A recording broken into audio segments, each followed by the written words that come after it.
안녕하세요. 올랜도 킴입니다. 오늘은 트럼프가 매매 내역을 공개했는데 거기에 대해서 한번 살펴보겠습니다.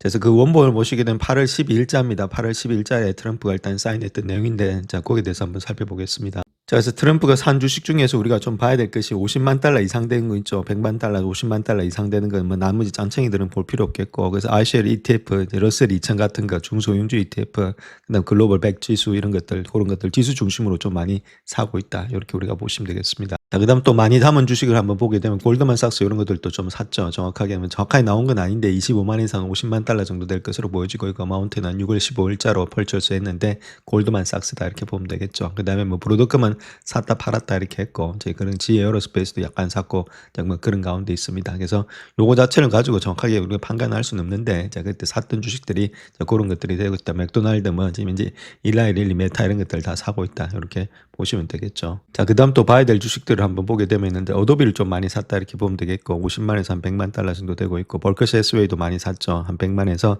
500만 정도 샀다 이렇게 보면 되겠습니다. 그래서 물론 여기 비주식이 비싸니까 그런데, 자 그럼에도 불구하고 지수 쪽에 많이 투자를 하고 있는 그런 경향이 있다 이렇게 보시면 되겠죠. 자 그다음 또 봐야 될 주식들을 한번 보게 되면 신타스하고 비자하고 메스트를 많이 샀죠. 100만에서 500만 정도 샀으니까, 특히 비자하고 메스트 이런 것들은 경기가 이제부터는 올라간다고 생각하고 그렇게 샀다는 겁니다. 즉 말해서 돈을 푸니까 사람들이 일단 돈을 풀면은 이쪽에서 많이 돈을 쓰겠죠. 그리고 당연히 비자 메스트 이런 것들 올라갈 수밖에 없는 그런 입장에 있다. 자 그래서 샀던 것이 아니겠는가. 자 그렇게 볼 수 있겠습니다. 좀 많이 팔았던 걸 보게 되면 AT&T 있죠. 이런 것들 주가 많이 하락을 했죠. 그래서 50만에서 100만 정도를 셀했다 이렇게 보시면 되겠습니다. 이런 것들을 좀 많이 팔았다 그렇게 밝히고 있죠.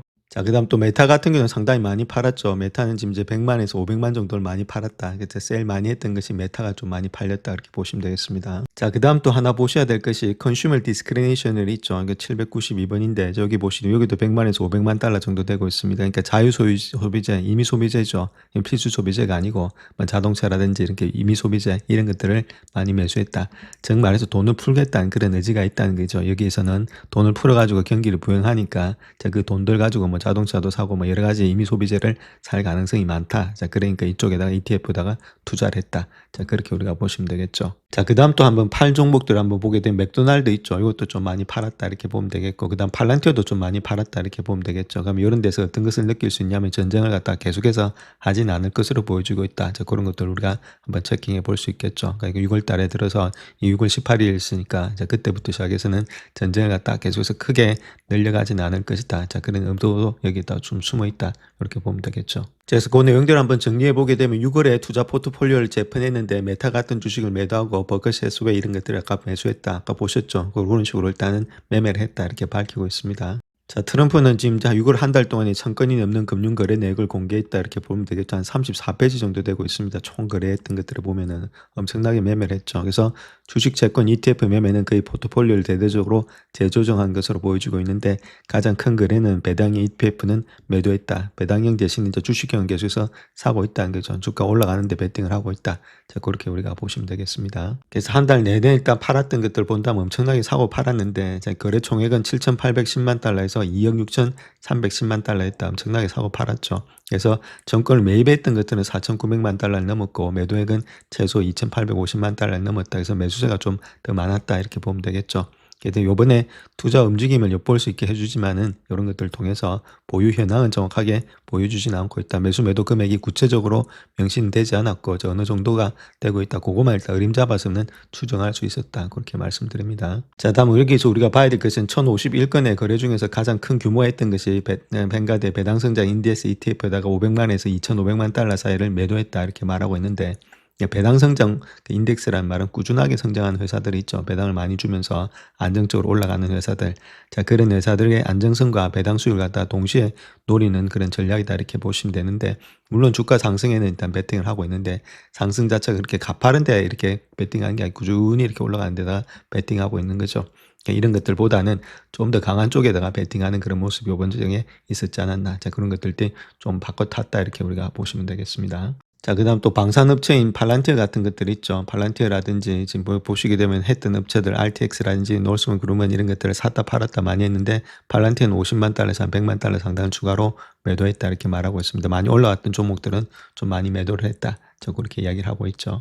자, 그다음 또 코인베이스 같은 경우에 있어서 매도와 매수를 반복했다 이렇게 말하고 있습니다. 단타를 많이 치고 있다는 거겠죠. 이렇게 왔다 갔다 왔다 갔다 하는 것을 많이 하고 있는 것이 역시 트럼프였다 이렇게 밝히고 있습니다. 자, 팔란티어 같은 경우에 있어서는 아무래도 주가 자체가 강하게 이렇게 돌파했죠. 강돌파 후에는 주가 자체가 아직까지 좀 더 달릴 수가 있다 이렇게 보면 되겠고, 자, 그런 가운데 있기 때문에 직전 고점이었던 그 라인 때까지는 우리가 한번 볼 수 있지 않나, 자, 그렇게 현재로서는 생각하고 있습니다. 그래서 200불대인데 205불 정도가 일단 직전 고점인데 뭐 200불 돌파하든지 그럴 때는 조금씩은 익절이 필요할 때겠죠. 이런 걸 보면은. 그래서 지금의 배수는 한 94배수 정도 되고 있으니까 그 정도 되면은 좀 100배가 넘어가니까, 자, 그럴 때는 조금 익절이 필요한데 지금 현재 모습 속에서 여기서 다 털고 나올 필요는 없다. 자, 그렇게 말씀드립니다. 자, 반면에 RTX 같은 경우는 주가가 이렇게 반대로 올라가고 있는데 이제 스토캐스 이런 것들이 좀 다이버전스가 나타났고, 여기도 뭐 쌍봉으로 좀 꺾이는 그런 모양이 있죠. 여기도 마찬가지로 다이버전스가 좀 나타났고, 자, 그런 가운데 있었고, 배수를 본다 하더라도 한 30배수 정도 갔으니까 자, 아무래도 조금 높게 올라갔다. 자, 그런 거는 아무래도 좀 매도가 되지 않았나 그렇게 보면 되겠죠. 이런 것들은 매도가 많은데, 자, 팔란티는 조금 아직까지 매수세가 좀 더 강하다 이렇게 보면 되겠죠. 물론 금리 때문에 이 올라가더라도 약간 일단 지금 이제 상방으로 막히는 경우가 많이 있다 이렇게 말씀드리겠습니다. 자, 그다음 또 코인베이스 한번 보겠습니다. 코인베이스도 샀다 팔았다 많이 하고 있는데, 자, 그럼에도 불구하고 뭐 얼마 정도 샀는지는 정확하게 알 수가 없겠죠. 자, 그럼에도 불구하고 이렇게 뭐 바닥을 계속해서 지지받아줬던 것들이 일단 계속해서 주가가 상승했다 이렇게 보면 되겠죠. 이때까지 하락되는 그런 200일선을 강하게 돌파하면서 올라갔으니까 주가 자체가 많이 이제 올라갈 가능성이 좀 있다 이렇게 보면 되겠죠. 거의 비슷하게 비트코인하고 올라갔다. 근데 여기서 우리가 하나 봐야 될 것이 저렇게 숏 스퀴즈 있죠. 숏 스퀴즈, 숏 커버링이 많이 났다는 겁니다. 요번에 올라갈 때. 자, 그렇기 때문에 많이 났다는 말은 이제부터는 밑으로 일단 투자하는 세력보다는 위로 일단 올라가는 세력들이 많겠죠. 주가가 눌린다 하더라도 좀 더 달릴 가능성이 많이 있다 이렇게 보면 되겠죠. 그래서 이만큼 많이 숏 스퀴즈가 나타났다는 것은 주가 자체 또 상방으로 좀 많이 보고 있다 이렇게 보시면 되겠습니다. 자, 여기서 우리가 좀 봐야 될 것이 비트코인에 관한 이야기다 이렇게 보면 되는데, 약 21에서 23%가 상승했는데 스탠다드 차트가 목표가 10만 달러로 상향 조정했다 이렇게 말하고 있죠. 자, 물론 일리가 있는 말인데 스탠다드 차트도 요 하우스는 항상 좋게 보는 하우스다. 25만에서 뭐 30만까지 간다고 이렇게 했던 하우스죠. 항상 좋게 보고 있는 하우스다 이렇게 보시면 되겠고, 자, 여기서 우리가 봐야 될 것이 12억 달러 이상의 이제 BTC의 숏 포지션이 청산됐다. 자, 숏이 일단 청산됐다는, 아까도 보셨죠. 똑같이 코인베이스도 숏이 많이 청산됐다는 말은 주가가 밑으로 본다기보다 이제부터는 위로 봐야 될 그런 가능성이 많이 있다 이렇게 보시면 되는데, 자, 그 이유가 BTC USD의 선물 베이시스 요거 있죠. 선물 베이시스는 현물에서 지금 이제 선물 가격의 차이를 말하고 있습니다. 현물에서 선물을 뺀 걸 말하고 있는데, 그것이 2021년도 20에서 30%의 거의 무위험 금리 수준으로 하락했다. 자, 이 말은 그 차이가 많이 줄었다는 이야기는 시장에 과열이 많이 진정됐다는 겁니다. 그래서 레버리지 이런 것들 많이 쓰죠. 코인 같은 경우는 뭐 50배, 100배까지 쓰는 데도 있는데, 이런 것들이 시장이 좀 과열되면서 무리한 투자자, 레버리지를 위한 투자자, 뭐 삼성전자, 하이닉스 똑같은 겁니다. 이런 것들이 많이 하락으로 베팅한 것들이 줄어들었다. 그래서 안정적인 자금 유입이 이제 된다 그 이야기를 하고 있고, 자, 이런 것들이 자금 조달의 프리미엄이 감소되겠고 달러의 암호화폐 시장 유입 유출이 심화된 것과 일치되고 있다. 다시 풀어 말하면 이런 이야기인데, 그래서 가장 중요한 것은 스탠다드 차트가 이렇게 주가가 이제 10만 달러까지 갈 수 있는 이유는 애널리스트 숏스퀴즈가 있었고, 그다음 미국의 현물 ETF의 자금이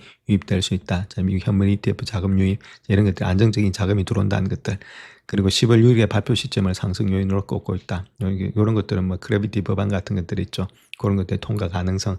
자, 근데 그게 통과되려면 법으로 일단 사인 받으려면 시간이 많이 걸립니다. 근데 그게 기대치로서 올라갈 가능성이 많다. 9월 15일 날 또 법사위원회가 있는데, 자, 그런 것들을 통해서 갈 수 있다. 그래서 트럼프가 의회에 암호화폐 규제 체제를 마련을 촉구했다. 이런 것들. 물론 촉구한다고 되는 건 아니죠. 민주당 뭐 8명, 7명이 찬성을 해줘야 되는데 그게 쉽지가 않고, 지금 이제 자기가 하는 코인 같은 것들, 이런 것들 너무 많이 돈을 버니까 자, 민주당이 많이 방해를 하고 있는데, 자, 그런 것도 끝까지 가봐야 알겠지만 기대치로서는 충분히 달릴 수 있는 여건은 마련돼 있다. 자, 그렇게 우리가 보시면 되겠습니다. 그래서 비트코인 자체가 7만 달러 돌파하면서 숏 포지션 24시간 만에 27억 달러 손실을 입었다는 겁니다. 2021년도 이후에 기록상 최대 규모의 강제 숏 포지션에 정산이 되고 있었다. 자, 그렇게 보면 되겠고, 코인글래스에 따르게 되면 17만 332명의 트레이드를 대상으로 발생한 전체 암호화폐의 청산 규모는 30억 달러에 달했다. 그만큼 숏이 많이 들어왔다. 그래서 이 가운데 숏 포지션 청산이 92%, 27억 4천만 달러를 차지했다. 제가 롱 포지션의 청산 규모는 2,500만 달러, 이건 뭐 필요 없고 27억 4천만 달러를 갖다가 숏으로 청산을 당했다는 겁니다. 돈을 엄청나게 잃었다는 이야기 되겠죠. 그래서 이런 것들은 지난해 10월에 발생한 암호화폐 시장의 역사적인 매도세하고도 비교할 수 있는데 2025년도 10월 10일에 비트코인은 12만 6천 달러를 웃도는 사상 최고치를 기록한 뒤에 급락을 했고 190억 달러의 청산을 촉발했다 이렇게 말을 하고 있죠. 그만큼 여기도 많이 하락을 했는데 그때도 역사상 하루 기준에 최대 디레버리징 사건이 있었는데 숏 포지션의 청산 규모가 24억 7천만 달러였대. 요번에 27억 4천만 달러니까 훨씬 더 이쪽에 요번에 더 많았다는 거겠죠. 그래서 수요일 하루 동안에 발생한 숏 포지션의 청산 규모만으로도 이 금액을 넘어섰다 이렇게 말하고 있죠. 자, 10월에 폭락 당시처럼 롱 포지션에서는 손실이 발생하진 않았다. 자, 그렇게 말을 하고 있고, 자, 그 정도로 가는 가운데 있었기 때문에 요번에 일단은 상승 자체가 저번에 매도하고 자, 비교할 만큼 있는데 그때보다도 더 강력했다. 자, 그 이야기를 하고 있는 겁니다. 자, 그러면 그때 매도가 많이 나왔을 때 우리가 체킹해 보면 되겠죠. 이렇게 장대 음봉이 나왔을 때 있죠. 주가가 엄청나게 떨어졌을 때 그때가 언제냐면은 10월 10일입니다. 자, 그때 엄청난 일단은 숏이 많이 들어왔죠. 자, 그 후부터 시작해가지고 주가 자체가 지금 이제 비트코인 자체가 하락했던 내용을 보게 되면은 여기 고점 있죠. 이 고점 대비해서 내려왔던 폭을 본다면 엄청나게 하락을 해서 50% 정도가 하락을 했다. 이렇게 보시면 되겠죠. 자, 그 정도로 하락세가 깊었다. 이렇게 말씀드릴 수가 있겠고. 자, 그렇다면 지금부터 시작해서 우리가 한번 생각해 봐야 될 것이 저점에서 올라간 폭이 지금 이제 24%니까 또 올라갈 가능성이 많이 있다. 이렇게 보면 되겠죠. 그래서 24%에서 지금 모습에서 좀 더 올라간다면 25%까지 올라간다. 자, 그렇게 했을 때는 거의 한 10만 달러까지도 갈 수 있겠다. 그렇게 보면 되겠죠. 지금 10만 달러 안 되더라도 25%니까 9만 7천까지는 우리가 볼 수 있지 않겠는가. 직전 고점까지는. 자, 그렇게 한번 생각해 볼 수가 있다는 겁니다. 그 정도로 내려왔을 때가 50% 정도 내려왔으니까 자, 그런 것들을 한번 체킹해 보셔서 자, 우리가 지금 하고 조금 일단 반대로 한번 생각해 보시면 되겠죠.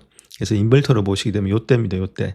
요때 일단 큰 폭이 그때 매도세가 나오면서 숏이 들어왔을 때가 요때니까 요때 이제 숏이 들어왔다고 말씀을 드렸죠. 거꾸로 보시면 자, 그런 가운데 있었기 때문에 숏 들어오고 난 후에 올라갔던 폭이 이제 이렇게 해서 엄청나게 올라갔다는 건데 N자로 많이 올라갔죠. 그래서 한번 꺾이고 한 번 더 갔는데 이 정도로 가서 뭐 지금까지 본다면 더 많이 갔는데 이까지만 보더라도 50%가 갔다. 그러니까 지금이 이런 장세가 될 수 있다는 거겠죠. 자, 그렇게 우리가 한번 그걸로도 한번 체킹해 보시면은 주가의 상승 여력을 한번 우리가 알아볼 수 있지 않겠는가. 그래서 지금부터 시작해서는 이제 이런 것들을 통해서 요때 이제 많이 숏스키즈가 들어왔으니까 자, 그때부터 시작해서는 더 많이 갈 수 있다. 자, 그렇게 보시면 되겠죠. 그래서 이런 것들을 한번 체킹해 보셔서 요때가 일단 이제 83,000대 정도가 한 번의 고점인데 그 고점을 위에 돌파해서 조금 더 25%까지 본다면 이 직전 고점이었던 97,000대까지 한번 볼 수 있지 않겠는가. 뭐 그걸 넘어서게 되면 저 위에까지 112만 대까지 볼 수 있겠죠. 이제 그런 식으로 한번 체킹하셔서 이런 것들은 내려올 때 조금씩 다만 지금도 안 늦었다고 생각되고 있습니다. 저 같은 경우에 있어서는 그러니까 조금씩 내려온다면은 매수 관점에서 접근하셔서 길게 보시면서 들고 가는 전략들 자, 그런 것들이 필요할 때다. 그 이유는 트럼프가 계속해서 일단 돈을 풀 거다. 저 돈을 풀면은 TJ 계정에서 돈이 나온다. 자, 그렇게 했을 때는 아무래도 좀 올라갈 수 있는 건 이런 것들이 많이 올라가지 않겠는가. 이제 돈을 보관했다가 이 돈을 풀어야 되니까. 자, 이 돈들이 아까 보셨듯이 뭐 지금 현재 디스크리미네이션 그런 것들이 있죠. 그래서 이런 것들의 상품들, 자, 그런 것들에 지금 이제 자유 소비자 같은 이런 것들에 계속 투자하고 있는 이야기들, 자, 그런 것들 봐서는 소비자 이런 것들에 아무래도 상승이 있다. 그럼 돈을 푼다는 이야기가 되겠죠. 결론적으로 이야기해서. 그렇기 때문에 좀 상승 이력이 있지 않겠는가. 그렇게 한번 체킹을 해보자. 이렇게 말씀을 드립니다. 영상을 끝까지 시청해 주셔서 감사합니다. 영상이 도움이 되셨다면 구독과 좋아요 부탁드립니다. 감사합니다.